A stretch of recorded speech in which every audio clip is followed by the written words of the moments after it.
more change and uncertainty as your job changes monthly. The occasional win, just to keep you going. If this sounds like your average day at work, you've picked up the right book.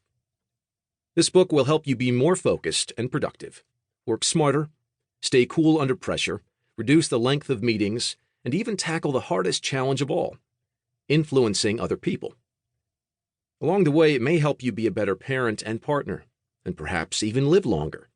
It will even make coffee for you. Okay, maybe not that last bit, but everything else I mean quite seriously. This book will transform your performance at work by letting you in on recent and important discoveries about the human brain. You'll have the chance to get more focused and productive by understanding your own brain at work. It's only through knowing your brain that you can change it.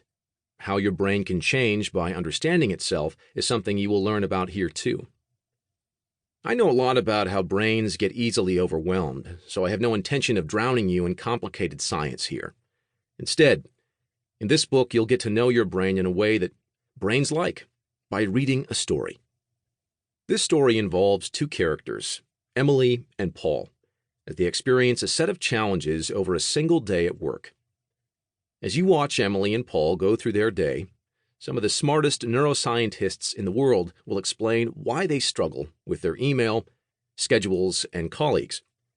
Even better, you will also get to see what Emily and Paul might have done differently if they'd understood their brains better. And before I explain how this book is organized, let me give you a little background as to how this all came about. I help organizations such as BlackRock, IBM, and Microsoft improve their performance. Over the course of a decade of this work, I've discovered, somewhat by accident, that teaching people managers and employees about their brains made a big difference to their performance, and often to their lives too. When I couldn't find a book that explained the most useful discoveries about the brain in simple language for people at work, I decided to write one. This book took 3 years to put together initially, though I had been developing parts of it for several years longer. It is based on interviews with 30 leading neuroscientists from the United States, Europe, and Asia Pacific, and it draws from more than 300 research papers based on thousands of brain and psychological studies done over recent years. While writing this book, I had a scientific mentor help me wade through the research, neuroscientist Dr. Jeffrey M. Schwartz. I also convened 3 summits about the brain in the workplace, in Italy, Australia, and the United States. Out of those summits, I helped create an academic journal and gave hundreds of lectures and workshops across the globe.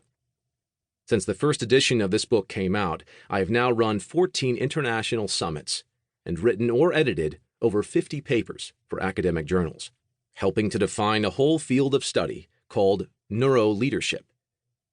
The ideas in this book emerged out of a combination of all these activities. Enough about me. Let's explore how the book is organized. I wanted this book to be useful to people. That's tricky when you're dealing with the most complex thing in the known universe, the human brain. After several attempts to explain the brain in different ways, I decided to structure this book like a play. The play has 4 acts. The first 2 acts are about your own brain. The second 2 acts focus on interacting with other people's brains. There is also an intermission, which explores some of the deeper themes emerging out of the story. Act 1 is called Problems and Decisions, and involves the fundamentals of thinking. Act 2, Stay Cool Under Pressure, explores emotions and motivations, and the impact of these on thinking. Act 3, Collaborate with Others, introduces research on how we might all get along better. Act 4, Facilitate Change, focuses on how to create change in others, one of the hardest things to do. Each act has several scenes, and each scene begins with Emily or Paul facing a challenge at work or at home, such as dealing with an overwhelming volume of information to process first thing in the morning. I chose the characters' particular daily challenges by gathering information with an online survey I created. I then combined the resulting data with research from surveys of organizational culture. After watching Emily or Paul go through a challenge in each scene, you get to find out what is going on inside her or his brain that is making life so difficult, and to hear directly from the neuroscientists I interviewed